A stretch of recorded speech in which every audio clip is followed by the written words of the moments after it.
할렐루야 감사합니다. 오늘 오후 성경 오후 강독은 창세기 우리가 15장을 보겠습니다.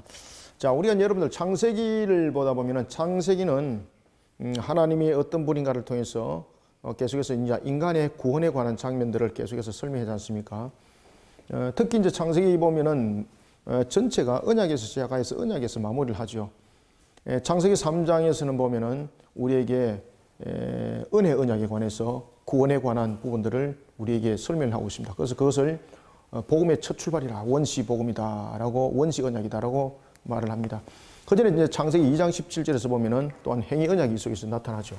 그래서 우리가 창세기는 보면 크게 우리에게 하나님께서 축복하심과 함께 우리에게 나타나는 행위 언약이 있고, 이 행위 언약이 창세기 2장 17절에서 나타나죠. 그죠? 그러는데 인간이 죄로 인하여서 죽음에 이르게 되었습니다. 그때에 동시적으로 발동되는 것이 이 구속 언약인데 구원 희박이라고 합니다. 이 구속 언약이 동시에 발동이 되는데 이것이 바로 은혜 언약입니다. 이 은혜 언약은 복음의 시발점이다. 그래서 이것을 무엇이라고 말합니까?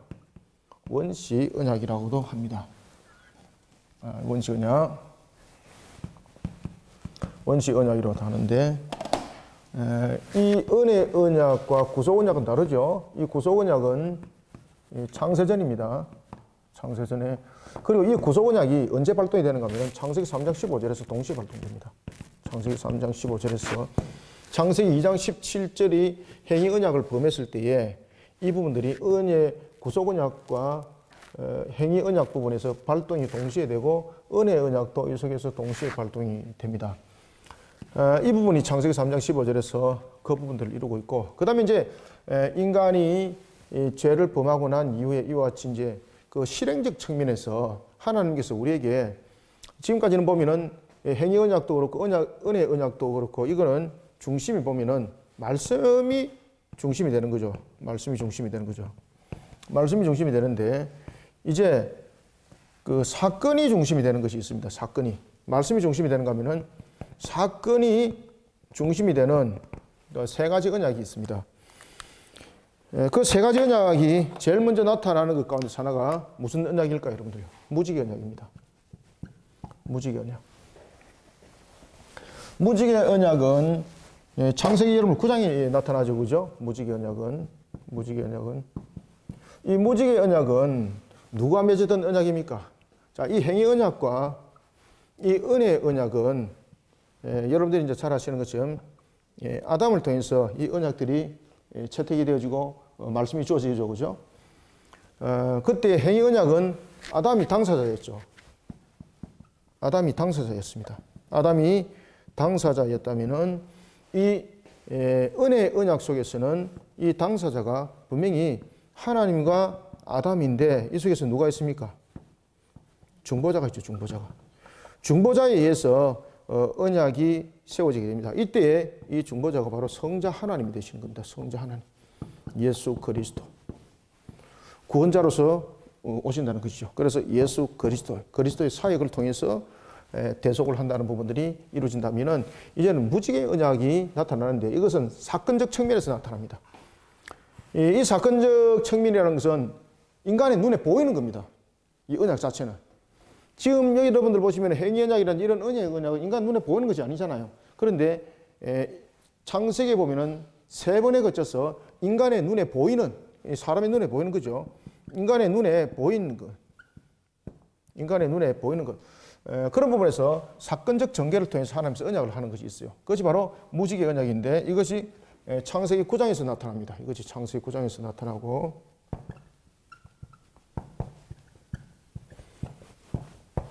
누구와 언약을 맺습니까? 노아를 통해서 언약을 맺게 되는 거죠. 자, 그리고 또 한 사건이 있습니다. 그것은 바로 무엇인가 하면은 아브라함과의 관계 속에서 나타나는 겁니다. 그것은 아브라함이 이런 하나님과 언약적 관계적인 측면에서 창세기 12장에서 출발하게 되는 거죠. 창세기 12장에서 하나님과의 언약적 관계적인 측면에서 그가 가나안 땅을 향해서 나아가는데 하나님의 그 언약 속에 그가 세워짐에도 불구하고 그가 하나님의 말씀을 처음부터 믿은 것이 아니라 점진적 역사를 통해서 믿음을 가지고 그 말씀을 믿고 따르게 되는 것이죠. 자, 그런 가운데서 그가 창세기 14장에서 한 사건이 이렇게 되는 거죠. 가나안의 다섯 족속을 다섯 그 왕국을 그룹을 무너뜨렸던 네 왕국. 이 네 왕국을 318명의 가정수비대 군사를 앞세워서 무너뜨리게 되는데 그때에 그 사건을 통해서 아브라함이 굉장히 전전긍긍하게 되는 겁니다. 318명을 통해서 그가 이 전쟁을 다시 말하면은 내 왕국을 물리쳤을 때에 그때에 멜기세덱이 나타나서 이 싸움은 하나님의 성리라는 것을 이야기를 하게 됩니다. 그런데 문제는 이제 뭔가 하면은 가나안에는 여러 족속들이 있습니다. 그 다음에 그가 내 왕국의 연합국을 물리쳤지만은 내 왕국의 연합국의 모든 것을 총정리한 것은 아닙니다. 근데 더 중요한 것은 이 내 왕국이 내 왕국만 있는 것이 아니라 그 속에서 또한 같이 함께 연결되어 있는 동맹국들이 있는 것이죠. 그럴 때에 아브라함이라는 인물은 갈대아 우르에서 사실은 굴러온 돌이잖아요. 그리고 그는 지금까지 가나안 땅에 정착을 하지 아니하는, 비록 그가 부귀와 영화는 누리되 실질적으로 모습은 객이었습니다. 그러다 보니까 여러 가지 측면에서 아브라함을 견제하는 세력들이 나타나기 시작했습니다. 여기다 두려움이 생기기 시작했습니다. 그러면서 오늘 본문의 15장에 보면은 그가 하나님 앞에 전전긍긍하면서 근심할 때에 하나님이 그에게 나타나셔서 약속을 하는 것이 있습니다. 그것은 바로 자손이 많을 것에 관한 것과 그리고 또한 그 자손이 400년이라는 세월을 종살이를 할 것, 그리고 하나님께서는 그들을 빼내서 이 가나안에 다시 인도할 것을 말씀하는데 그때에 하나님께서 아브라함을 하나님께서 일깨웠던 언약이 바로 뭔가 하면은 횃불 언약이 있습니다. 횃불 언약. 이것은 좀 이따가 더 추가적으로 말씀드릴게요. 전체적인 그 사건 전개만 일단 보겠습니다. 이 횃불 언약은 중심이 누가 되는 겁니까? 그렇죠. 아브라함이 되는 것이죠. 오늘 본문에 나타나고 있는 창세기 바로 15장이 되겠습니다. 그 다음에 또 하나 사건은 횃불 언약 이후에 또 한 사람이 역사 속에서 등장하게 되는 거죠. 족장에 우리가 이제 구조적인 측면을 보면은 아브라함 다음에 족장이 누가 되는 겁니까? 야곱이 족장이 되는 거죠. 그죠? 이삭 이후에 누가 족장이 되는 겁니까? 그렇죠. 야곱이 족장이 되는 거죠. 이 야곱과의 관계적 측면에서 하나님께서 언약을 맺는 것이 있는데 그것이 창세기 28장에 등장합니다. 창세기 28장. 이때 창세기 28장에서 언약 맺는 것이 무슨 언약이겠습니까? 사닥다리 일명 사닥다리 언약이다 이렇게 말하는 겁니다. 자, 이 언약에 대해서 공통점을 한번 보고 오늘 본문을 보겠습니다.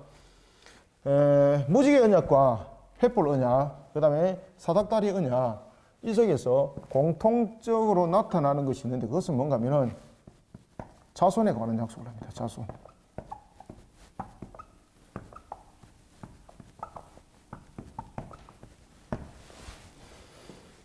자손에 관한 약속을 할 때에 특히 노아는 방주에서 이제 벗어났습니다. 8가족이. 눈에 보이는 것이 무엇이 있습니까? 그냥 황량한 망망대화 같은 그런 모래바닥밖에 없었습니다. 그런 하나님께서 노아에게 자손이 무수하게 많을 것에 대해서 약속을 합니다. 그렇죠? 일명 생육번성 충만이지 않습니까? 그 다음에 횃불 언약도 마찬가지입니다. 아브라함이 그러한 가나안의 내 연합국을 물치고 난 뒤에 추가적 가나안에서 반란 세력들이 일어나서 자신을 친다는 소문들이 곳곳에서 이제 들리기 시작하는 거예요. 아브라함이 불안하잖아요. 이런 속에 그는 자신의 모습을 돌아보고 그 다음에 가나안의 전체적인 연합적인 형성을 돌아볼 때 야, 이거 나는 이제 끝장났구나. 이 잘못 건드렸구나. 이런 모습이 되는 거죠. 그때에 하나님이 아브라함에게 나타나서 뭐라고 말합니까? 근심하지 마라. 염려하지 마라. 내가 너와 함께한다. 라고 말하면서 1절에 보면은 내가 네 방패하리라 말할 때 아브라함이 뭐라고 말합니까? 하나님 그렇게 말씀하지 마세요. 나에게 무슨 말씀을 하지 않습니까? 나에게 창세기 12장에서 무슨 말씀을 하셨습니까? 땅을 줄 것이라 말씀하셨고 자녀를 줄 것이라 말씀하셨고 그리고 내가 너를 축복하는 자 축복할 것이고 너를 저주하는 자 저주할 것이라 했는데 내가 지금 이런 근심 속에 있습니다. 지금 세 가지가 다 지금 안 엮어지고 있는 거죠. 그죠? 세 가지가 지금 다 안 엮어지고 있잖아요. 분명히 근심과 염려가 안 생기도록 하나님께서 저주할 자는 저주하신다 그랬는데 이 저주할 자들이 자신을 위협하고 있고 자신을 지금이라도 당장 삼키려고 하는 그런 모습이 된 거죠. 그러니까 첫 번째 못 믿는 거죠. 두 번째, 하나님께서 무수한 그 자녀에 대한 약속을 했지 않습니까? 근데 자녀가 어디 있습니까? 그러면서 하나님 조롱하는 거죠. 뭐라고 말합니까? 비아냥거리는 거죠. 조롱하는 것이 아니라. 뭐라고 말하는가 하면은 하나님께서 나에게 자녀가 무수하게 많게 할 것이라 말씀하셨는데 나에게 자녀가 어디 있습니까? 그러면서 그가 뭐라고 말하는가 하면은 누가 내 아들이라고 말하는 겁니까? 엘리. 내게 아들이 엘리에셀이 아들입니다. 그럼 여러분들 이 엘리에셀은 누구였습니까? 종이었습니다. 이 엘리에셀은 나중에 이삭을 아내를 맞이하는 이삭의 아내가 이름이 뭐였습니까? 리브가를 아내로 맞이하는 측면에서 아브라함의 사명을 붙잡고 나갔던 신실한 종이었죠. 그래서 그 당시에도 여러분들 이런 어떤 부분 예수님 세대도 마찬가지였습니다만 종들이 마치 자녀와 같은 종들이 있었습니다. 자녀를 낳지 못할 때는 그 종들 가운데서 자신이 마치 자녀와 같이 입양하는 그런 측면이 되는 것이죠. 이와 같이 자녀와 같은 종이었지만 자녀와 같이 키우는 한 사람이 있었는데 그가 바로 엘리에셀이었습니다. 엘리에셀. 근데 하나님 앞에 비아냥거리는 거죠. 내가 자녀가 어디 있습니까? 내게 자녀가 있는데 엘리에셀입니다 라고 말하는 거죠. 그때 하나님께서 아니다. 엘리에셀이 너의 자녀가 아니고 누구로부터? 그렇지. 너의 몸으로부터 태어나는, 다시 말하면은 그 당시에 그의 아내 이름이 무엇이었습니까? 사라가 아니고, 그렇죠. 그 당시에 아내를 통해서 분명히 태어날 것이다. 그때 이 아내라는 말을 꺼내지 아니하고 네 몸으로라고 말을 하는 것이죠. 그죠? 그러면서 하나님께서 자녀에 대한 수가 하늘의 뭇별처럼 많을 것이라 라고 말하면서 아브라함을 어디에 데리고 오는 겁니까? 들 밖으로 딱 데리고 와서 하늘을 보라 그러는 거예요. 하늘을 보라 그러면서 네가 지금 하늘의 수를 샬리 봐라 그러는 거죠. 그래 하늘의 별을 여러분들 샬리 본 적 있습니까? 저는 사실 한번 샬리 봤습니다. 어릴 때 궁금해서 한번 샬리 봤습니다. 엄청 샬렸습니다. 제가 어릴 때는 하늘이 굉장히 맑았는데 요새는 하늘이 별도 잘 안 보이더라고요. 어릴 때 저희 집이 이제 옥상에 있었는데 옥상에 올라가서 제가 별을 굉장히 많이 샬려 별 샬리다 잤습니다. 제가 못 살리겠더라고요. 하늘의 뭇별들. 그것은 자녀가 그만큼 많게 할 것이라는 겁니다. 그때 하나님께서는 그 별들을 보게 하면서 별을 헤아리게 하면서 그에게 무엇을 주겠습니까? 성령께서 그에게 믿음을 주는 거예요. 그때에 그가 하늘의 뭇별을 보면서 하나님을 믿었더라 라고 말을 하고 있는 거죠. 그때 하나님께서는 그 믿음을 의로 여겼더라 라고 말을 합니다. 자, 그러면서 그에게 자녀만이 아니라 땅에 대한 것도 이야기를 하죠. 그리고 그 모습 속에서 특이한 부분들을 이야기를 합니다. 그것은 뭔가 하면은 400년에 관한 종살이를 이야기를 하고 있습니다. 그리고 400년의 종살이 가운데서 돌아올 것을 말하고 있습니다. 그 다음에 사닥다리 언약도 마찬가지입니다. 그가 에서로부터 쫓김을 당하고 있는 거죠. 쫓김을 당하고 있을 때 하나님께서 그에게 나타나셔서 무엇을 말씀을 주고 있습니까? 그가 번성할 것을, 그의 후손이 하늘의 뭇별처럼 많을 것을 이야기를 하고 있습니다. 그때 여러분 야곱은 자녀도 없을 뿐만 아니라 아내도 없었죠. 그죠? 그러면서 또한 무엇을 약속합니까? 그가 안전하게 돌아올 것을, 그리고 그가 부귀를 가지고 돌아올 것을 하나님께서 함께 말씀을 하게 되는 것입니다. 그래서 여기서 보면은 공통점들이 있죠. 이와 같이 자손에 관한 공통점, 그죠? 셋 다. 그 다음에 무지개 언약에서는 다른 부분들이 있습니다. 자, 여러분들 무지개 언약 속에서는 또한 이 다른 두 언약과 다른 것이 무엇입니까? 홍수로 인하여서 심판하지 아니할 것을 말씀하셨죠. 그 다음에 횃불 언약이 다른 언약과 또 다른 것은 무엇입니까? 자녀에 대해서 분명히 이야기를 했고 동일한 이야기를 했는데 이 속에서 무엇이 나타납니까? 400년 종살이죠. 자손들이 400년 종살이 할 것을 말씀합니다. 이 정도는 여러분들 그냥 그 마스터하고 머릿속에 딱딱딱 그냥 다 외워놔야 돼요, 여러분들. 400년 동안 종살이 할 것을, 그 후손들이 종살이 할 것을 말씀하시고, 그 다음에 사닥다리 언약을 통해서도 자손들이 많을 것을, 분명히 하늘 뭇별처럼 많을 것을 말씀하시죠. 그런 가운데서 무엇을 말하고 있습니까? 회복을 말씀합니다. 회복, 돌아올 것을, 돌아온다는 거죠. 그런데 돌아올 때 그냥 돌아오는 것이 아니라 많은 재물들을 함께 가지고 너가 돌아올 것이다 라는 부분들을 사닥다리 언약에서 구별되어서 이 속에서 말씀을 주고 있습니다. 자, 봅시다. 오늘 이런 측면에서 우리가 오늘 횃불 언약을 보겠습니다.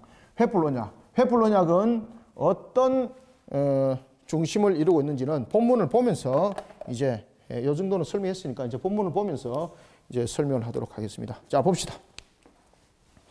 자, 19장 1절부터 3절까지 먼저 읽습니다. 15장 1절부터 3절입니다. 시작. 이후에 여호와의 말씀이 환상 중에 아브라함에게 임하여 이르시되 아브라함아 두려워하지 말라. 나는 네 방패요 너의 지극히 큰 상급이니라. 아브라함이 이르되 주 여호와여 무엇을 내게 주시려 하나이까. 나는 자식이 없사오니 나의 상속자는 이 다메섹 사람 엘리에셀이니이다. 아브라함이 또 이르되 주께서 내게 실을 주지 아니하셨으니 내 집에서 길린 자가 내 상속자가 될 것임이니이다. 아멘. 하나님을 전적으로 신뢰하지 못하죠. 그죠? 예. 지금 왜 여러분 아브라함이 이런 이야기를 할까요? 하나님께서 세 가지를 언약을 했지 않습니까? 창세기 12장에서 이 세 가지 다가 지금 성취됐습니까? 안 됐습니까? 분명히 땅을 준다 그랬는데 분명히 그에게 재산은 많았습니다. 그런데 그는 여전히 객이었습니다. 거절할 곳이 없는 거예요. 그래서 여러분들이 이제 잘 아시는 것처럼 이제 그가 창세기 이제 20장에 가서는 잘 보십시오. 창세기 22장에 가서 그가 하나님께 믿음의 조상이라 부름 받죠. 그리고 나서 창세기 23장에 가서 비로소 그때에 거주할 땅이 그에게 생기는 겁니다. 그전에는 없었습니다. 그러나 그가 하나님 앞에 마치 좀 어떤 측면을 보면은 푸념을 한다든지 좀 비아냥거린다든지 이런 부분들이 생기게 되는 거죠. 왜 그런가 하면 환경 속에서 지배를 당했던 거죠. 그래서 오늘 본문에 보면 그 이후에라는 것은 무엇입니까? 14장 사건 이후입니다. 14장 사건에서 그가 318명의 좀 이따 지울게요. 318명의 가정 수비대를 이끌고 그가 가나안의 네 연합국을 물리치죠. 네 연합국을 물리쳤을 때에 이때만 해도 여러분들 그가 정말로 얼마나 그가 의기양양했습니까?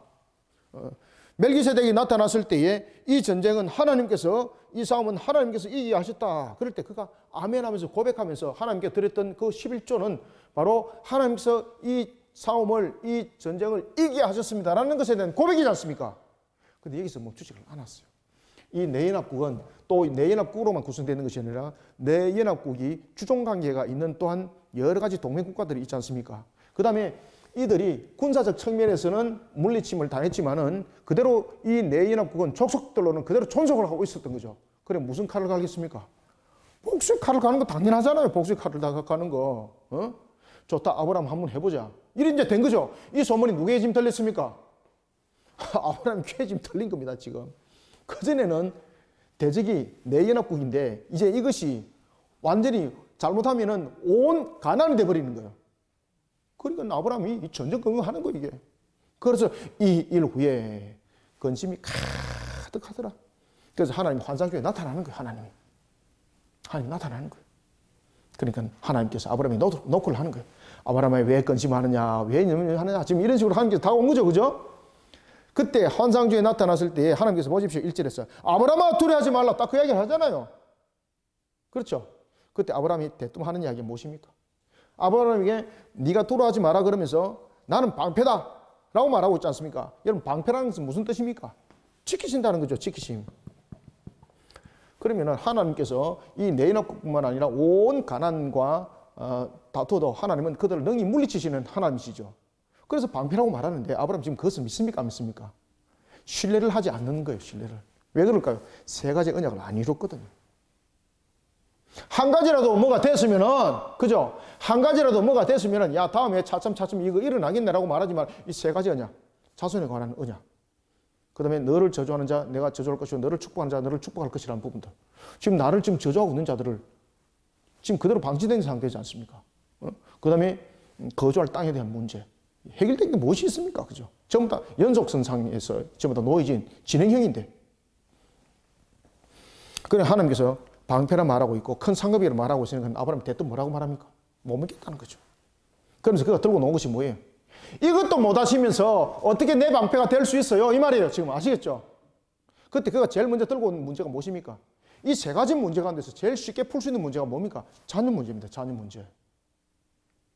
만약에 하나님이 전능하신 하나님이면은, 자, 보십시오. 전능하신 하나님이시면은 기업에 관한 문제와 자녀에 관한 문제와 그리고 축복에 관한 이 문제 속에서 아브라함이 볼 때에 어느 것이 제일 먼저 신이라면 쉽게 문제를 풀 수 있다고 생각했을까요? 기업은 아닙니다. 왜 그렇습니까? 기업은 여러분 잘 아시는 것처럼 신의 허락함이 없으면 그 기업은 얻을 수 있습니까? 못 얻습니까? 전쟁으로서 완전히 그 자체를 장악하지 않는 이상은 못 얻습니다. 그러면 신이 자신에게 해줄 수 있는 것 가운데서 제일 쉬운 것은 무엇일까요? 자녀입니다. 자녀 문제. 자녀 문제는 신이 직접적으로 다른 것과 관계없이 그냥 있게 하시면 있게 하는 것이잖아요. 제일 쉬운 문제거든. 자기가 볼 때 딱 그 이야기를 딱 먼저 하는 거. 이런 쉬운 것도 문제를 못 풀면서 저에게 무슨 이야기 지금 하고 있습니까? 그죠? 그래서 그 이야기를 하는 거예요. 3절. 아브라함이 또 이르되 주께서 내게 씨를 주지 아니하셨는데 내 집에 길르는 자 가운데서 상속자가 있는데 그가 엘리에셀인데 그가 내 아들입니다. 딱 이런 식으로 이야기를 하는 거예요. 지금 이해되셨죠? 그죠? 그때 하나님께서 뭐라고 말씀하십니까? 아니다. 아직 때가 이르지 않았음에 내가 너에게 자녀를 안 줄 뿐이다. 반드시 내가 너 몸을 통해서 자녀를 줄 것이다. 자, 4절. 여호와의 말씀이 그에게 임하여 이르시되 그 사람이 네 상속자가 아니다. 그럼 누가 상속자다?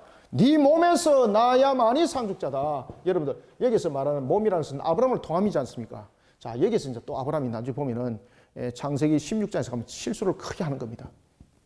왜? 자신은 생산 능력이 있는데 자신의 아내가 불임 상태였습니다. 불임 상태니까 자녀가 출산할 길이 없는 거죠. 그러다 보니까 내 몸을 통했으니까 그 당시에는 여러분들 여종은 그리고 남종은 주인의 재산입니다. 특히 사라의 여종이었던 몸종이었던 이 하갈을 통해서 만약에 자녀가 출산하게 된다면 이 자녀는 누구의 소유가 되는 겁니까? 하갈의 소유가 되는 겁니다. 그러면은 간접적 측면에서 하갈이 낳았지만 간접적 측면에서 사라가 자녀를 낳은 것이 되는 겁니다. 해석되는 거죠. 그래서 둘이가 그렇게 유권 해석을 해버리는 겁니다. 하나님께서 그렇게 해석 안 했는데 둘이서 그렇게 유권 해석해가지고 아브라함이 사라와 동침 안 하고 하갈과 동침해가지고 자녀를 얻었습니다. 그 이름이 누구였습니까? 그 이름이 이스마엘이었죠. 이스마엘. 여기서 이제 사건이 터지죠. 이 잘못된 사건이 지금까지 역사 속에서 진행해오고 있는데 이것은 주님께서 다시 오시는 심판의 그날까지 이것은 그대로 남아 있습니다. 그래서 여러분들요, 하나님의 말씀에 우리가 믿음의 조상이라고 일컬었던 아브라함조차도 이러한 실수 속에서 여러분들 믿음 속에서 성장해 왔습니다. 아시겠습니까? 그래서 제가 늘 말씀드리는 거잖아요. 이 땅에서는 절대 완전성, 샬롬은 존재하지 않는다. 웨슬리안이 말했던 퍼펙시즘, 그거는 존재하지 않는다. 증명됐잖아요. 이미 역사상에서. 그죠? 사건들 통해서 이미 다 증명됐잖아요. 제가 또 증명했고. 제가 논문을 딱 써가지고 제가 또 증명도 다 했죠. 제가. 자, 이런 속에 신이면은 자녀를 가질 수 있는 제일 쉬운 문제, 이것도 못 푸시는데 어떻게 내게 방패가 되겠단 말입니까? 딱 이제 이해되시죠? 그죠? 왜 지금 자녀 문제를 먼저 들고 놓았는가 지금 이해가시죠? 그래서 하나님을 신뢰하지 못하면서 그 당시에는 자녀가 없는 사람들은 종들이 자신의 자녀의 쉽게 말하면은 양육 뭐라 그러죠? 입양 형식의 그런 양아들이 됐던 것입니다. 지금 아브라함에게는 엘리에셀이라는 종이 있는데 그 종이 그러한 마치 양아들과 같은 그런 상태의 종이 있었습니다. 그러니까 하나님께 딱 그렇게 이야기를 하는 거죠. 그때 하나님께서 뭐라고 말하는가 하면 아니다. 네 몸에서 날 자야만이 네 상속자다 라고 말하면서 아브라함을 밖으로 이끌고 나오죠. 그때 아브라함이 밖으로 이끌고 나올 때에 자, 이것을 잘 아셔야 됩니다. 성령의 이끌림이죠. 그러면 성령께서 우리에게 믿음을 주시기 위해서 이끌어졌을 때는 우리에게 그 믿음의 사건을 통해서 우리로 하여금 인지하게 하시고 판단하게 하시고 지각하게 하시지만은 우리의 인지와 판단과 지각 속에는 성령의 역사가 그 속에 함께 가미됩니다. 그리고 우리에게 무엇을 더해줍니까? 믿음을 더해줍니다. 믿음을. 자, 5절. 그를 이끌고 밖으로 나가 이르시되 하늘을 우러러 무별을 세어라. 여러분들 여기서 왜 하나님께서 아브라함에게 별을 세어라고 말했을까요? 여러가 기절시키려고요? 여러가 잠들게 하려고요? 제가 별세에다가 제가 샀다 그랬잖아요. 이게 막 중심이 없어요. 이게 지금은 여러분 별들이 눈에 잘 안 띄지만은 제가 어릴 때만 해도 지금부터 뭐 한 50년 전만 해도 하늘이 여러분 청청 병력같이 뿐만 아니라 하늘이 높고 높음이 마치 끝이 없는 것처럼 뭐 밤에도 그렇게 보였습니다. 그 정도로 굉장히 맑은 그런 하늘이었습니다. 야, 여기서 이런 무뼈를 센다. 하나님께서 왜 별들을 세도록 했을까, 여러분들? 두 가지 이유가 있죠. 첫 번째는 별을 통해서 자손들이 많을 것을, 자손들이 별처럼 어떻다? 많을 것을 이제 횃불론약을 통해서 확인합니다. 두 번째, 왜 하나님께서 무뼈를 헤아리도록 했을까요? 이 속에서 지금 하나님께서 5절을 통해서 무엇을 보게 되는 겁니까? 지금 아브라함이 자손이 별을 셀 수 없을 정도로 많게 할 것이라는 그런 지금 모습, 이 모습 속에서 하나님의 전능성, 다시 말하면 이 별을 세면서 하나님께서는 사람이 행할 수 없는 능력을 발하여서 그에게 모든 것을 생육번성 충만하게 만들어갈 것을 말씀하시죠. 그래서 이 별을 헤아리면서, 무별을 헤아리면서 무엇을 보도록 합니까? 하나님의 전능성을 보게 하는 겁니다. 하나님의 전능성.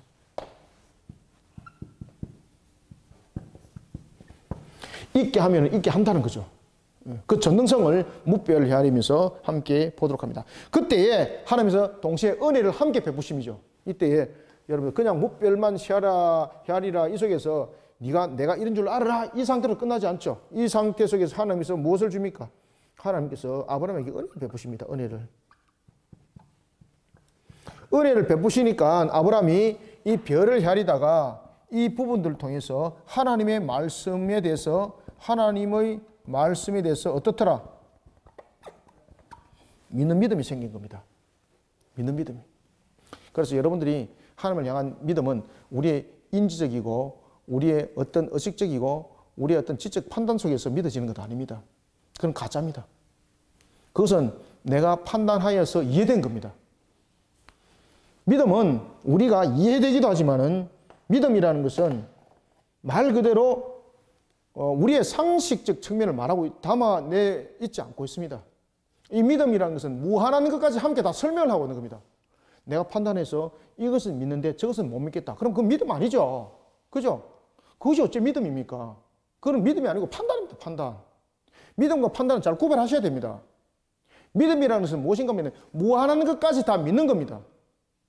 그래서 아브라함이 이 무뼈를 헤아리면서 무한한 것을 믿는 거예요. 믿는 거. 하나님께서 그에게 그렇게 은혜를 베푸셔서 그에게 믿음을 더하여 주시더라. 그래서 여러분들 내가 이럴 때는 믿음이 있고 저럴 때는 믿음이 없습니다. 이런 것이 아니고요. 믿음이라는 것은 무한한 것까지 함께 믿어지는 겁니다.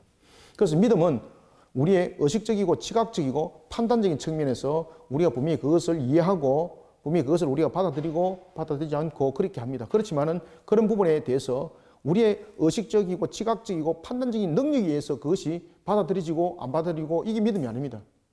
믿음은 그것을 넘어서는 겁니다. 그것을 넘어서서 무한한 것까지 우리의 지각과 우리의 어떤 판단과 우리의 모든 부분들이 분별력들이 그것까지 다 믿도록 만드는 겁니다. 아브라함이 지금 그런 상태가 된 겁니다. 그때 이제 하나님께서 내가 너와 같이 이렇게 약속한 거 내가 확인을 시켜주겠다. 그러면서 하나님께서 아브라함에게 무엇을 하도록 하는 겁니까? 그렇죠. 그때 이제 하나님께서 내가 너와 언약을 맺겠다. 너와 함께 언약을 맺어서 내가 너에게 약속한 그 약속이 확실히 이루어지는 것을 네가 이제 보리라. 그리고 이 언약 이후에 아브라함이 하나님의 말씀을 믿고 근데 하나님 말씀도 잘못 믿으면 큰일 나는 거죠. 그죠? 그래서 잘못 길을 가가지고 이제 이런 실수를 범했던 거 이게.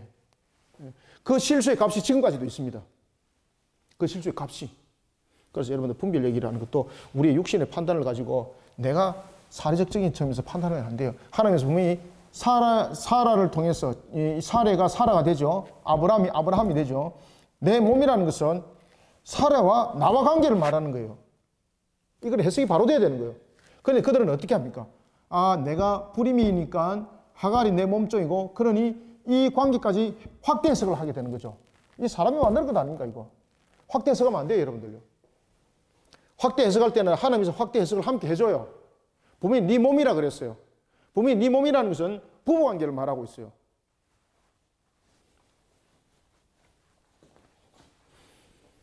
자, 이런 속에 봅시다. 이런 속에 하나님께서 언약을 합니다. 자, 언약을 할 때 구절을 잘 보십시오. 자, 주목하세요.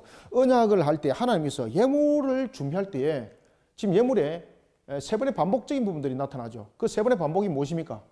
자, 예물을 보십시오. 예물이 뭡니까? 암소. 자, 예물을 한번 불러보세요. 암소. 그 다음에 뭐예요?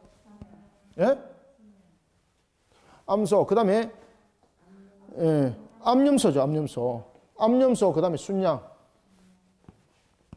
암염소. 그 다음에 무엇이에요? 순양이죠. 그 다음에 또 뭐가 있습니까? 새가 있죠. 새. 그죠? 집비둘기, 산비둘기. 산비둘기가 집비둘기죠.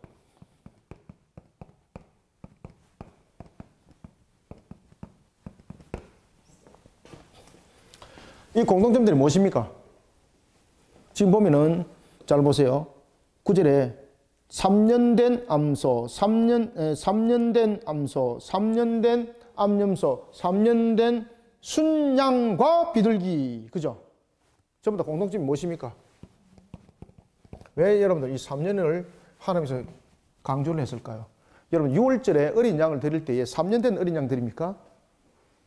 흠없는 1년 된 어린 양이잖아. 그죠? 예물을 드릴 때 그 중심점이었지 않습니까? 지금 여기서 보면은 3년이라는 부분들을 담고 있는 것은 이 장세기 15장에서 특이한 점이에요. 그럼 하나님께서 왜 3년을 설명했을까라는 것입니다. 그럼 이 3년을 통해서 무엇을 강조를 할까요? 이게 이제 히브리 관점 속에서 들어오셔야 되는 거예요. 특히 이 언약을 맺을 때에 잘 보십시오. 횃불 언약을 맺을 때에 왜 이게 횃불 언약인지 잘 보시길 바랍니다. 이 횃불 언약을 맺을 때에 그 쪼개진 그 사이로 지금 무엇이 지나갑니까? 횃불만 지나가요. 아브라함은 봤죠? 그래서 3년이라는 부분을 통해서 무엇을 강조하고 있는가 하면은 이 언약을 이룰 때에 이 3이라는 것은 하나님을 말하고 있는 거죠. 그죠? 하늘의 하나님. 이게 이제 삼일체적 개념에서 3이라는 개념은 헬라적 측면입니다. 이 당시에는 여러분 히브리적 관점 속에서는 이 3은 성부, 성자, 성령이 아닙니다. 하나님에 대한 관점이에요. 하늘의 하나님. 그죠? 하늘의 하나님. 하늘의 하나님. 하늘의 하나님에 대해서 이야기할 때 그들은 하나님은 어떻다? 하나님은 어디에 존재하신다? 그렇죠. 참성천에 존재하시는 분이죠. 그래서 이 3이라는 것은 하나님을 담고 있는 거죠. 그러면은 왜 하나님께서 이것을 3년이라고 이야기를 하고 있는가 하면은 이 횃불 언약 속에 모든 주관하심이 하나님이 중심이 되는 겁니다. 하나님 중심이 되는 겁니다. 만약에 내가 이 언약을 못 맺게 된다면은 내가 전부 책임 다 질게 이겁니다. 근데 여러분 잘 보십시오. 언약이라는 것은 뭔가 하면은 언약은 항상 잊지 마시길 바랍니다. 언약은 항상 무엇을 가지고 있습니까? 언약은 항상 100% 상방성을 가지고 있어요. 상방성이 성립이 안 되면은 언약은 존재하지 않습니다. 그죠? 그래서 언약은 상방성이에요. 상대예요. 그런데 이 언약을 체결할 때에 하나님만이 그 횃불을 지나가요. 이것은 뭔가 하면 하나님이 전적으로 책임지겠다는 겁니다. 하나님 전적으로 다 책임지겠다는 겁니다. 자, 여러분들 언약을 맺을 때에 특히 언약을 맺을 때에 이 짐승들을 쪼갭니다. 비둘기는 쪼갤 부분이 없으니까 그냥 비틀죠. 그죠? 이 짐승을 쪼개는 이유는 이렇게 쪼개면은 이렇게 되는 거죠. 이렇게 되는 거죠. 그죠? 쪼개면 그렇게 되잖아요. 반. 왜 여러분들 언약을 맺을 때 이렇게 쪼갤까요? 언약을 맺을 때 쪼갠다는 것은 언약을 안 지켰을 때는 이와 같이 반드시 어기는 자는 죽는다 이 뜻입니다. 그렇기 때문에 이 쪼갠 이 언약의 상징물 속에 쪼개는 언약물 속에 쪼개는 이 물 속에는 누가 지나가는 겁니까? 언약의 상방자가 지나가는 겁니다. 언약의 상방자가 이 쪼갠 사이를 지나가는 겁니다. 상방이. 언약이라는 부분들을 통해서는 이 짐승을 상방이 이렇게 지나가는 겁니다. 그러면서 이 언약을 어겼을 때는 이 짐승을 쪼갠 대로 언약을 어긴 자는 죽는다는 뜻입니다. 그런데 3이라는 걸 통해서는 하나님이 전적으로 이것에 대해서 책임을 지겠다는 겁니다. 내가 너와 같이 언약을 맺었던 것은. 자, 여러분 보십시오. 자제를 많게 하는 것, 사람이 가능한가요? 네? 사람이 가능한가요? 그리고 모든 것에 대해서 방패가 되어주시는 것, 가능한가요? 아니에요. 그 다음에 400년에 관해서 종살이를 통하여 그들이 벗어날 것, 사람의 능력으로 안 된다는 겁니다. 그러면은 모든 것은 하나님의 주관하심이라는 것을 이 속에서 설명하고 있고, 그리고 또한 모든 것에 대해서 우리에게 생육, 번성, 충만함에 대한 축복과 모든 언약에 대한 중심은 하나님이라는 것, 그런 속에 아브라함을 보게 하시는 거예요. 아브라함 지금 여기 있습니다. 여기 있으면서 그가 언약의 당사자는 됐지만은 이 언약의 당사자는 하나님과 분명히 아브라함이에요. 하나님과 아브라함. 그런데 아브라함이 지나가지 않습니다. 누가 지나갑니까? 횃불이 지나간다는 거예요. 횃불이. 이 횃불은 무엇입니까? 하나님을 상징하고 있어요. 횃불. 자, 우리가 이제 이 횃불을 통해서 우리가 이제 하나님을 말하면은 하나님은 항상 성부와 우리가 이제 이 관점을 이제 떠나서 지금 현재적인 우리의 측면에서 보면은 하나님은 성부와 성자와 성령의 우리는 삼일체를 보는 거죠. 그리고 하나님은 언제든지 삼일체로 계셨죠. 그죠? 그래서 이 횃불이 지나가는 것은 바로 성부와 성자의 그 뜻에 대해서 성자는 여기에 중보자가 되는 것이고 성령은 성부와 성자로부터 발행이죠. 발출이죠. 그래서 삼위 하나님이 이 속에 지나가면서 전부 다 책임을 다지는 거예요. 지금 언약은, 횃불 언약은 분명히 아브라함을 통한 언약이었지만 모든 책임의 당사자는 하나님이 지겠다는 겁니다. 그죠? 아브라함은 여기서 한 일은 뭡니까? 깊이 잠드는 것밖에 없습니다. 그러고 깨어나는 것밖에 없습니다. 보는 것밖에 없습니다. 그런데 그것은 정인이 아니고 당사자가 됩니다. 자, 보겠습니다. 9절부터 11절. 여호와께서 그에게 이르시되 나를 위하여 3년 된 암소와 3년 된 암염소와 3년 된 순양과 산비둘기와 쥐비둘기 새끼를 가지고 올지니라. 아브라함이 그 모든 것을 가져다가 그 중간을 쪼개고 그 쪼갠 것을 마주 대하여 놓고 그 새는 쪼개지 아니하였으며. 안 쪼갠 이유는 무엇입니까? 새는 쪼갤 것이 없는 겁니다. 그래서 그냥 그 비트는 겁니다. 11절. 솔개가 그 시체 사체 위에 내릴 때는 아브라함이 쫓았더라. 여기서 솔개는 어떤 뜻일까요? 어떤 의미를 가지고 있을까요? 이 솔개는 바로 마귀의 공중의 권세적인 측면을 예표를 하고 있습니다. 이 언약을 맺은 이 짐승을 뜯어먹는 그 역할을 하게 되면은 이건 어떻게 됩니까? 새를 낚아채버리면은 어떻게 되는 겁니까? 그 언약은 성립 안 되는 겁니다. 그래서 아브라함이 졸지 않고 그 솔개를 쫓는 거예요. 언약을 성취하는 측면에서 지금 아브라함이 그 역할을 하고 있는 거예요. 자, 12절. 해가 질 때쯤이었습니다. 아브라함이 깊은 잠이 맸다. 자, 여기서 여러분들 아브라함이 왜 깊이 잠을 들었을까요? 여기서 잠이 드는 것은 아브라함이 말 그대로 육체가 피곤하여서 잠들었다 보시면 큰일 납니다. 왜? 지금 하나님께서 아브라함을 깊은 잠에 들게 하는 이유가 있습니다. 왜 그럴까요? 하나님이 지금 나타나야 되는 거예요. 그런데 아브라함이 졸지 않고 육신으로 하나님 바라보게 되면 아브라함은 어떻게 됩니까? 아브라함은 그 생명 거두지는 거죠. 그래서 하나님께서는 이 언약을 아브라함 하여금 무엇으로 보게 하는 겁니까? 영으로 보게 하는 겁니다. 영을 통해서. 만약에 아브라함이 영을 통하지 아니하고 육을 통해서 하나님을 지금 봤다. 그러면 아브라함은 어떻게 되는 거죠? 그의 생명은 끝나는 겁니다. 마치 불태워지듯이 그 생명이 끝나는 겁니다. 그래서 여러분들 나중에 보면 하나님께서 아브라함을 또한 아브라함에게 하나님의 흔적을 볼 때 앞면을 보이지 아니하고 지나가고 난 뒤에 등을 보이시고 이런 일들이 있죠. 그죠? 바로 이 내용이에요. 이 내용. 이것은 무엇인가 하면 인간의 죄성입니다. 인간의 죄성으로서 우리는 하나님의 거룩성 앞에 못 섭니다. 그래서 지금 언약을 맺는 것을 영으로 보게 하는 거예요. 영으로. 잠들게 하시고 라는 뜻은. 이해되시죠? 자, 읽어봅니다. 12절부터 16절 시작. 해질 때에 아브라함에게 깊은 잠이 임하고 큰 흑암과 두려움이 그에게 임하였더니 여호와께서 아브라함에게 이르시되 너는 반드시 알라. 네 조상이 이방에서 객이 되어 그들을 섬기겠고 그들은 400년 동안 네 자손을 괴롭히리니 그들이 섬기는 나라를 내가 징벌할지며 그 후에 내 자손이 큰 재물을 이끌고 나오리라. 너는 장수하다가 평안히 조상에게로 돌아가 장사될 것이요 네 자손은 4대 만에 이 땅으로 돌아오리니 이는 아모리 족속의 죄악이 아직 가득 차지 아니함이니라 하시더니 아멘. 그럼 하나님께서 자손이 돼서 약속을 하실 때에 네 자손이 모래알처럼 번성하여 일어설 것인데 그런데 400년 동안 종살이 할 것이다. 그죠? 그것은 왜 나중에 뒤에 보면 이제 출애굽기에서 그 내용을 설명을 합니다. 왜 그런가 하면은 하나님께서 그들을 통해서 종살이를 겪도록 한 또 이유가 있습니다. 왜냐하면 그들이 하나님을 향한 신앙 속에서 바로 세우지 못한 상태 속에서 그들이 한 곳에 모이지 못하고 만약에 그들이 12지파가 그대로 그냥 존속했다면 그들은 12지파 특히 12형제들 속에서 나타났던 의기투합이 잘 되지 못하고 서로 간에 시기하고 질투하고 싸웠던 내용들 다 보시죠. 그죠? 요셉을 팔아먹었던 사건 잘 아시잖아요. 그죠? 형제들 간에도 보면은 잘 안 맞아요. 그러면은 이것이 하나의 민족으로 형성하기보다는 서로 대적국가가 될 수가 있는 거죠. 그래서 하나님께서 그들을 400년 동안 종살이하게 딱 만들어버리는 거죠. 왜? 민족을 형성할 때까지 흩어지지 못하도록 하기 위해서. 지금 이해되고 있습니까? 그래서 심지어 종살이까지 하나님의 역사가 있는 거예요, 이게. 하나님의 약속의 말씀에 그 성취가 있는 거예요, 이게.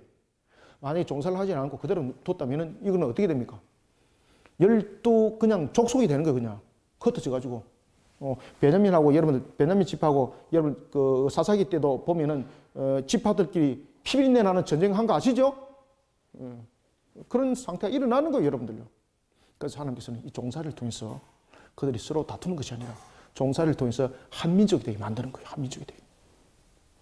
그러니까 여러분들 우리가 상황이 아무리 어렵고 힘들더라도 그 속에 하나님의 역사함과 일하심은 반드시 있다 없다? 반드시 있어요. 종살이는 얼마나 서글픕니까? 얼마나 여러분 고달픕니까? 근데 그 종살이를 통해서 하나님께서는 민족을 만들어가고 있었어요. 민족을. 만약에 종살이 상태가 아니었다면 이것은 민족으로 형성 안 되고 서로 간에 대적을 이루는 족속이 될 수가 있었던 거죠. 한 사람만 이해하네요. 야.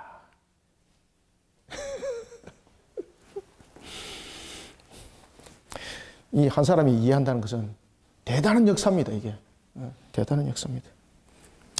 그래서 400년 동안 네 자손이 괴롭힘을 당할 것이고 섬길 것이고 라는 부분들은 이런 하나님의 언약을 성취하기 위한 측면이에요. 하나님의 나라를 이루기 위해서는 이 하나의 민족적인 그런 구성들이 있어야 되는 것이고 그럴 때에 그 부분들이 흩어지지 않도록 만들기 위해서 하나님께서 이와 같이 400년 종살이를 그들에게 하나님께서 허락하게 되는 것이죠.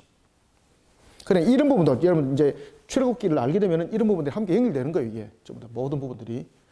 그래서 요 400년 동안 종살이 하는 것을 야 이거 400년 동안 왜 종살이 시키지? 여기 대해서 의문점을 던지지 않고 아 그렇구나 이러고 넘어가 버리면 안 되는 거예요. 그래서 이 400년 동안 종살이를 통해서 또 하나님께서 밑에서 말씀하십니다. 내가 그 섬기는 나라에서 내가 그들을 빼낼 때에 그 종살이를 시켰던 그 나라를 내가 징벌할 것이다. 그리고 그들에게 400년에 대한 보상을 전부 다 해서 데리고 놓을 것이다. 그럼 모든 것이 하나님의 계획이라는 거죠.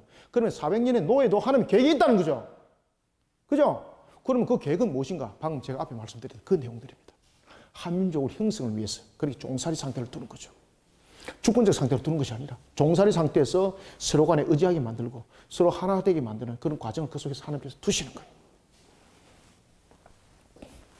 16절 네 자손은 4대 만에 여기서 4대라는 것은 그 당시는 대체로 1대가 100년이었습니다. 지금은 우리는 보면은 과거에 그 인류가 생명이 굉장히 짧았을 때는 1대가 40년이었고요.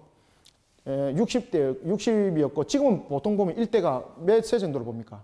한 80 정도로 보는 거죠. 그죠? 70에서 80 정도. 60은 이미 넘은 거죠. 보통 우리가 이제 세대라는 것은 어머니 아버지가 아니고 어머니 아버지와 아들과 딸 요 부분들을 우리가 세대라고 말하는 거죠.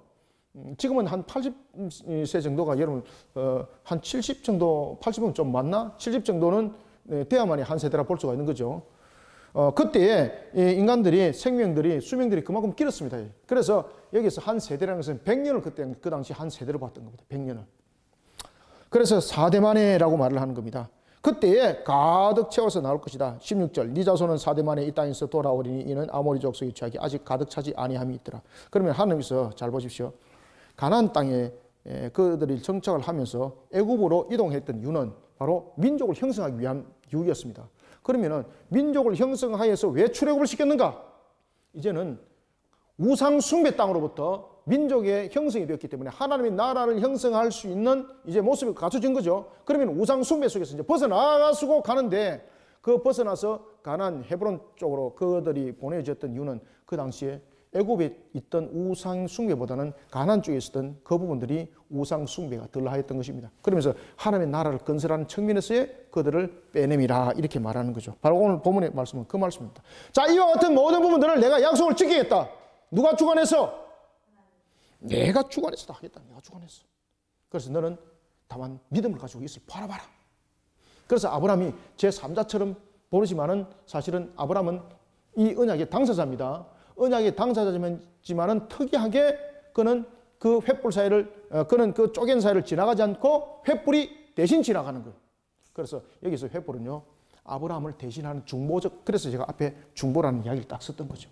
그래서 하나님이 상방간에 하나님이 이 보증이 되는 거죠. 그때에 이 보증이 되는 것은 성부는 중보적 기능을 가지고 있지 않죠. 성령은 중보적 기능을 가지고 있지 않죠. 누가 중보적 기능을 가지고 있어요?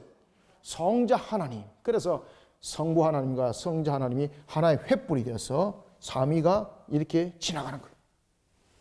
자 봅시다. 17절. 해가 져서 어두울 때 연기 나는 화로가 보이며 타는 횃불이 쪼갠 고기 사이로 지나더라. 여기서 지나갔다는 것은 무엇입니까? 이제 언약을 지나갔다는 것은 언약을 맺었다는 것입니다. 지나간다는 것은 언약을 확인하는 겁니다. 언약을 확인. 그래서 지나간 속에서 다시 이거 빠꾸 이거 없습니다. 빠꾸 하기 전에 여기서 결정 다 지어야 돼요. 여기서 이미 걸어가면은 그건 전부 다 확인되는 것이고 여기서 아니네 이러면은 쪼개진 상태로 쪼개져 죽는 거예요 이거. 그래서 쪼개진 사이로 지나갔다는 것은 이제 이 모든 약속은 성립이 되었습니다. 이 말이에요. 성립이 되었습니다. 그래서 400년의 종살이도 결국은 하나님께서 무엇을 이루기 위함이었습니까? 큰 민족을 이루기 위한 이것이 하나님의 은혜였다는 것을 다시 한 번 더 우리에게 확인하게 하는 거예요. 이 자체가. 400년 종살이가. 그때 지나갔더라. 이때 지나간 것은 17절에 보면 횃불 하나만 지나갔습니다. 근데 이 횃불은 그냥 지나간 것이 아니라 바로 하나님과 그리고 아브라함을 하여금 영적으로 보게 하시고 아브라함의 중보자이신 하나님이 성부와 성자 그 속에서 성령의 횃불로서 함께 지나가면 되는 거죠. 그래서 이 부분들은 바로 하나님이 지나가시되 중보적 그리고 또한 성부에 대한 부분들이 함께 이 속에서 언약이 성립이 되면서 지나갔더라는 것입니다. 그럼 하나님께서 말씀하십니다. 내가 이 모든 것을 책임지고 너는 이것을 이제는 믿음으로 바라봐라. 이것이 횃불 언약입니다. 좀 다르죠?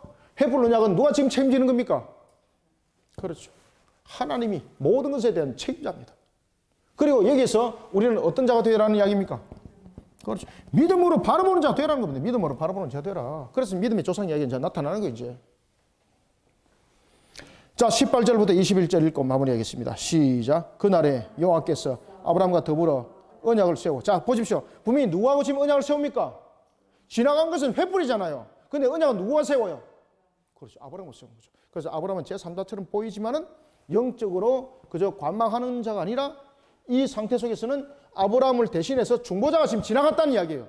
지금 그 이야기가 바로 지금 여기서 성립이 되는 거죠. 지금 아브라함과 언약을 세웠다 그랬잖아요. 아브라함과 언약을 세우면 아브라함이 지나가야 되는 거예요. 지금 이 쪼갠 사이에 누가 지나갔습니까? 횃불만 지나갔잖아요. 횃불만. 그러면 이 횃불 속에서는 무엇이 있다는 겁니까? 그렇죠. 아브라함의 중보자가 이 횃불을 대신 지나갔다는 뜻이에요. 이게.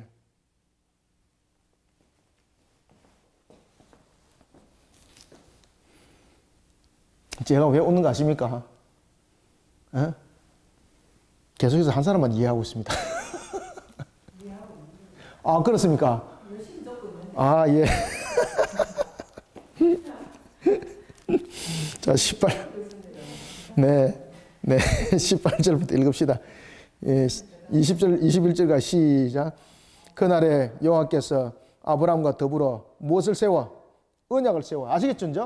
분명히 아브라함과 언약을 세웠습니다. 아브라함은 안 지나갔죠? 그러면은 누가 지나갔다는 거예요? 아브라함을 대신한 자가 지나갔다는 이야기죠. 그가 바로 누구겠습니까? 횃불인데 중보자죠. 그러면 하나님이신 중보자 그분이시에요. 그래서 제가 성부 성자 이야기를 하는 거예요.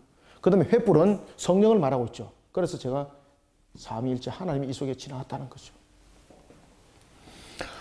언약을 세워 이르시되 내가 이 땅을 애굽 강에서부터 큰 강 유브라데까지 네 자손에게 주노라. 이제 땅 이야기하죠. 그죠? 그리고 19절 곧 겐 족속과 그니스 족속과 감몬 족속과 헷 족속과 브리스 족속과 르바 족속과 아모리 족속과 가난 족속과 기르가스 족속과 여부스 족속이 땅이니라. 이것이 전부 다 네 것이 될 것이다. 약속 안 지키면 어떻게 된다고요? 끝나는 거죠. 하나님이 반드시 성취된다는 뜻입니다. 자, 이와 같이 우리는 오늘 횃불 언약을 통해서 우리로 하여금 다시 한번 더 믿음의 눈으로 바라보라는 겁니다. 아브라함처럼 우리에게 약속하신 것 하나님께서 반드시 이루어 주십니다. 아시겠습니까? 이것을 우리는 믿음의 눈으로 바라보면서 오늘도 믿음 있는 신앙 속에 자신을 세워나가는 우리 모든 성도들이 되시기를 소원합니다. 기도하겠습니다. 살아계신 하나님 아버지, 오늘도 주신 말씀이 우리에게 달고도 오묘한 말씀이 되게 하시니 감사합니다.